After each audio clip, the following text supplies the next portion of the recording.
Bonjour, qu'est-ce que la loi d'attraction? Comment tu peux te l'expliquer? Tu es une femme qui a vaincu ton passé de souffrance, de violence et de traumatisme. Tu souhaites t'épanouir, prouver que tu vaux plus et mieux que ce que tu vis actuellement. Tu voudrais créer ta vie idéale, celle avec laquelle tu penses être alignée.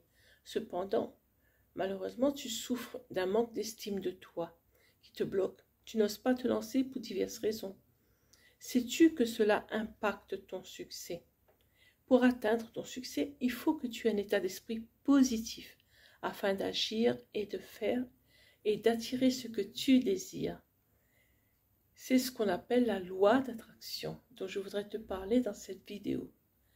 Pour celles qui ne me connaissent pas, je suis Corinne Kapunda d'ABC Corinne Conseil Coaching, conseillère en communication et coach en mieux-être auprès de femmes qui, comme toi, sont en survivance, c'est-à-dire qui ont vécu des choses, comme je le disais plus haut, des violences et des traumatismes, qui s'en sont sortis, mais qui voudraient reprendre leur vie en main en créant leur vie idéale. Sur ce chemin de résilience, je les accompagne en leur apportant conseils et outils qui leur seront nécessaires. Alors, qu'est-ce que la loi d'attraction?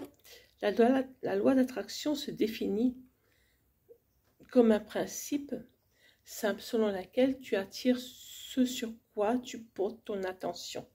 Tu attires ce sur quoi tu portes ton attention, selon ton émotion émise, celle que tu ressens. De ce fait, tu attires l'énergie que tu dégages toi-même. Et ça, il faut faire très attention.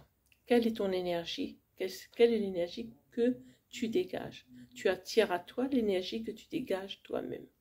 La loi d'attraction relie ta conscience à tes résultats. Car il y a un lien direct entre tes pensées, l'état émotif que cela entraîne en toi et la réalité. En effet, ce sur quoi tu choisis de te concentrer finit par devenir une réalité dans ta vie, se concrétiser.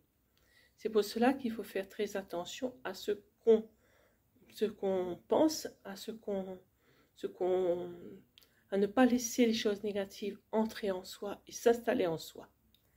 Ainsi, il faut savoir que si tu es concentré sur la peur du manque, de ne pas réussir dans ton choix de vie, de métier, d'activité, d'être trop faible mentalement pour prendre des initiatives, tu vas émettre une vibration négative alors que tu souhaites atteindre ta réussite. Et au lieu de cela, malgré tous tes efforts, tu obtiens ce que tu ne veux pas. Tu obtiens ce que tu ne veux pas. Et ça, c'est très dur parce que du coup, ça agit sur ton manque d'estime de soi. Tu te dis après, bon ben voilà, encore une fois, je ne suis pas arrivée. Alors que c'est toi qui attires cela. Ça ne vient pas des autres, du contexte, etc. Ça vient de toi.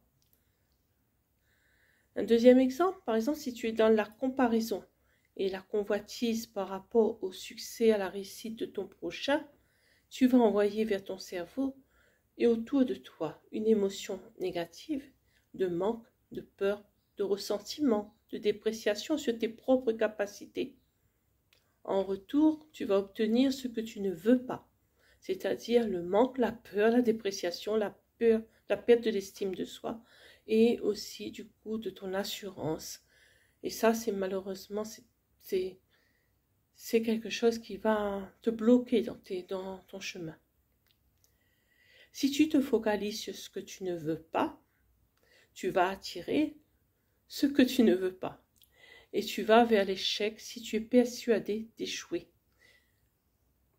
Il te faut visualiser ta réussite, toi, en mode guerrière, en mode qui déchire tout, en y mettant des images, des odeurs, des couleurs, des sensations, des émotions, du désir. Te visualiser en mode positif, dans le détail, tous les jours et jour après jour. Il faut savoir que l'esprit subconscient contrôle tout ce qui se passe autour de toi, y compris les expériences positives, comme avoir un appel d'une personne que tu désires ardemment rencontrer et les expériences négatives comme ta voiture qui tombe en panne. Si tu crains chaque jour que ta voiture va tomber en panne, cela peut t'arriver d'un moment à l'autre quand tu l'as attirée involontairement. Il est donc de ta responsabilité de surveiller tes pensées, tes émotions, tes paroles, afin de les aligner à ta vision de toi en mode réussite, en mode gagnante. Toujours, tu dois être vigilante sur ce que tu as émis comme pensée pour aboutir à ce résultat. Es-tu dans le manque, la peur, ou es-tu dans l'abondance, l'assurance de réussir? Il faut un alignement parfait entre tes pensées, tes émotions, tes actes pour que la loi d'attraction marche dans le bon sens pour toi.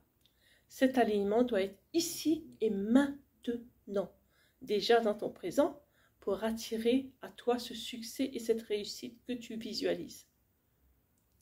Pour cela, il est nécessaire de bien définir si ce que tu visualises relève du désir ou du besoin de l'obtenir.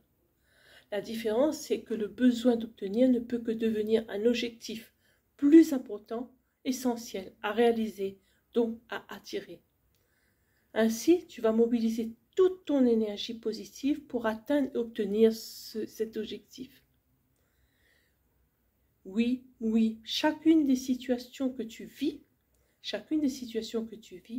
chaque acte et chaque pensée, chaque émotion se répercute autour de toi et dans l'univers. Cela devient une influence autour de toi, une énergie et un magnétisme qui peut être positif ou négatif selon ton état d'esprit. Et cela contribue à ce qui arrive dans ta vie, à ta réussite ou pas. Voilà les amis. N'hésite pas à liker, à partager ce contenu, à me faire part de tes commentaires et à me contacter en privé si tu veux plus de détails. Merci de